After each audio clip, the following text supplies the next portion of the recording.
If you watched the last episode, Marcus ended up at 12.4% margin, up from 5%.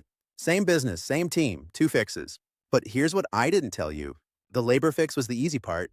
The harder conversation was figuring out who on his team was actually producing. Marcus had someone on payroll for 4 years, showed up every day, never caused drama, was quietly costing him more than his worst month ever did. He had no idea. I'm Neil Basta with Basta Group. This is Do You Understand Your Numbers? Today, Labor ROI. Hit subscribe. Let's get into it. Think about a vending machine. You stock it every week, $200 in. It only ever makes back $180. Would you keep stocking it? Obviously not. You'd fix it, move it, or unplug it. Now, what if one of your employees was that vending machine? You're putting in $4,500 a month. The revenue they're responsible for doesn't justify it. Not because they're a bad person, because the math doesn't work. That is a labor ROI problem. Labor ROI is one question. For every dollar I spend on this person, how many dollars comes back? That's it. Now here's how you actually calculate it. Labor ROI is equal to revenue attributed to employee, divided by total cost of that employee. Total cost is equal to salary plus payroll taxes plus benefits plus overtime. This is what good looks like. Under 1.0, losing money. They cost more than they return. 1.0 to 1.9, cash flow pressure, tight, hard to grow. 2.0, healthy. The business starts to breathe.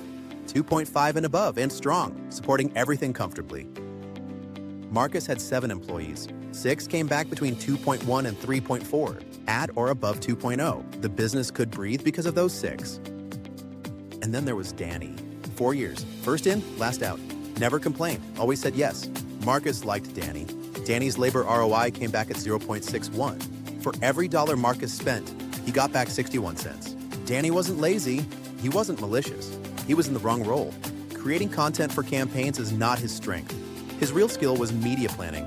Complex jobs, longer timelines, higher billing rates. He'd been put in the wrong seat. Nobody had ever looked closely enough to notice. Marcus didn't say, "I need to fire Danny." He said, "I think I've been setting Danny up to fail." That's the moment this number creates. So Marcus moved him, off copywriting, onto media team. Same salary, actually got a small raise. Labor ROI went from 0.61 to 2.0 within 2 quarters. 6 months later, 2.6. Annual swing nearly $89,000. Same person, one move. Now, sometimes the number tells you something harder. Not wrong role, just not the right person. That's a difficult conversation. But here's what I've seen. The owners who avoided the longest feel it the most. Your best people notice when underperformance has no consequence. Eventually, they stop outperforming, or they leave. The number doesn't make the conversation easy, but it makes it clear. And clear is better than a feeling you can't explain. One thing before we wrap, not every role generates revenue directly. For those, you're asking a different question. What would break without them? That's a qualitative read. But for any role that touches the work, labor ROI is your number. Here's what I want you sitting with. If you ran this on every person on your team right now, what would you find? You might find a Danny. Wrong role. One move away from a completely different number. Or someone at 2.5 or above you've been underpaying. Or something harder. Whatever it is, you want to know. Because right now, without this number, you're going on feel. And feel doesn't pay payroll. Drop a comment below, your industry and how many employees you have. I'll tell you what a healthy benchmark looks like for your business type. No pitch. Real answer in the comments. And if you want to run these numbers on your actual team, click the link below to book a call with Basta Group. Next episode, total revenue, not what it is. What it's actually telling you. Most owners think revenue is the easy number. That's exactly the problem. They use it to feel good. They use it to hire. They use it to take on more work. Almost none of them are reading it the right way. Growing revenue without understanding it first is one of the most dangerous things you can do. Subscribe so you don't miss it. I'll see you then.